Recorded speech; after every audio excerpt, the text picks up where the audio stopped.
નમસ્કાર દર્શક મિત્રો, તમે જોઈ રહ્યા છો જીએનડી ન્યૂઝ અને હું છું કૃતિ પરમાર। રાજકોટ જેતપુર ઉદ્યોગનગર પોલીસ સ્ટેશન વિસ્તારમાં ગઈકાલે રાત્રે આશરે 10 વાગ્યાના સુમારે દેશી દારૂની બાતમી આધારે વોચમાં ગોઠવાયેલી પોલીસ ટીમ પર એક બુટલેગરે છરી વડે હુમલો કરી દેતા સડસડાટ મચી ગયો છે।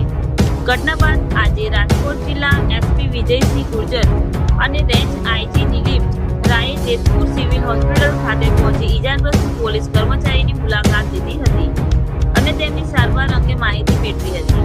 રાજકોટ જિલ્લા એસપી વિજયસિંહ ગુર્જરે મીડિયાને વિગતો આપતા જણાવ્યું હતું કે જેતપુર ઉદ્યોગનગર પોલીસ સ્ટેશનના સર્વેલન્સ સ્ટાફના હેડ કોન્સ્ટેબલ નિલેશભાઈ મકવાનાને બાતમી મળી હતી કે જૂનાગઢ તરફથી એક સ્વિફ્ટ કારમાં દેશી દારૂનો જથ્થો લઈને બુટલેગર આવી રહ્યો છે।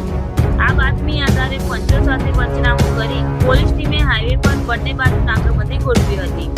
રાત્રે આશરે 11:30 વાગ્યાના સુમારે શંકાસ્પદ સ્વિફ્ટ કાર આવી પહોંચતા પોલીસે તેને રોકવાનો પ્રયાસ કર્યો હતો।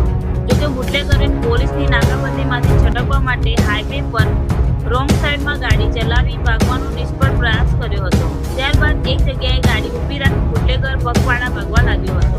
હેડ કોન્સ્ટેબલ નિલેશભાઈ મકવાના અને તેમની ટીમ આરોપીનો પીછો કરી તેને પકડવાનો પ્રયાસ કર્યો હતો, ત્યારે આરોપીએ પોતાની જાતને બચાવવા ખિસ્સામાંથી છરી કાઢી નિલેશભાઈ પર હુમલો કરી દીધો હતો। આ હુમલામાં નિલેશભાઈના હાથ અને પગમાં ઈજાઓ પહોંચી હતી। હુમલો કર્યા બાદ ભાગવા જતા આરોપી બેરિકેડ અને ડિવાઈડર સાથે અધરાતા નીચે પટકાયો હતો, જેને કારણે તેને પગમાં 3 જગ્યાએ ફ્રેક્ચર થવા પામ્યું છે। આરોપીને તાત્કાલિક પહેલા સિવિલ હોસ્પિટલ અને ત્યારબાદ વધુ સારવાર અર્થે ખાનગી હોસ્પિટલમાં ખસેડવામાં આવ્યું છે। બંને આરોપીઓ સામે અનેક ગુનાઓ નોંધાયેલ છે। પોલીસે આ મામલે ગુનો નોંધાવી આગળની કાર્યવાહી હાથ ધરી છે। આરોપી દિલીપભાઈ શેખાવા, જેમની સામે અગાઉ પણ અન્ય 8 જેટલા ગુનાઓ નોંધાયેલા છે। દારૂ મંગાવનાર રેખાબેન ઉર્ફે જફુ, પુત્રી લલિતભાઈ વેગડા, જેની સામે જેતપુર અને આસપાસના વિસ્તારોમાં